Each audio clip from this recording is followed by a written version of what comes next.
শিলচরের রাজপথে এখন উৎসবের সেই জাঁকজমক নেই, আছে কেবল দায়সারাভাবে ফেলে রাখা ঝুলে থাকা বাঁশের তোরণ আর কাটআউট। মন্ত্রীকে স্বাগত জানানোর সেই তোরণগুলো এখন আর সংবর্ধনার প্রতীক নয়, হয়ে উঠেছে প্রাণঘাতী মরণ ফাঁদ। বিশেষ করে জেলা পরিষদ কার্যালয়ের সামনের গেটটি এখন এতটাই জরাজীর্ণ যে সামান্য ঝোড়ো হাওয়ায় তা ভেঙে চলন্ত গাড়ির ওপর পড়ার আশঙ্কা তীব্র।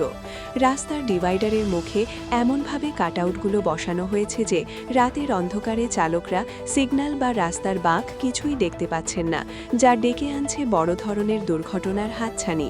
কেবল দুর্ঘটনা নয়, শহরের মূল রাস্তা দখল করে তৈরি করা এসব তোরণের কারণে প্রতিনিয়ত যানজটে নাকাল সাধারণ মানুষ।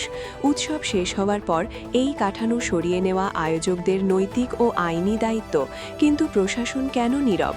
কোনো অনাকাঙ্ক্ষিত অঘটন ঘটার পর শোক প্রকাশ করার চেয়ে আগে থেকে সতর্ক হওয়াই কি কাম্য নয়? উন্নয়নের নামে রাজপথ দখল করে মানুষের নিরাপত্তাকে ঝুঁকির মুখে ঠেলে দেওয়ার অধিকার কারও নেই। তাই বড় কোনো বিপদ ঘটার আগেই অবিলম্বে এই ঝুঁকিপূর্ণ তোরণগুলো অপসারণ করে রাস্তা চলাচলের উপযোগী করার দাবি জানাচ্ছি। প্রশাসনের কাছে অনুরোধ, উৎসবের রেশ কাটতে না কাটতেই এই মরণফাঁদগুলো সরিয়ে নাগরিক জীবনের নিরাপত্তা নিশ্চিত করুন।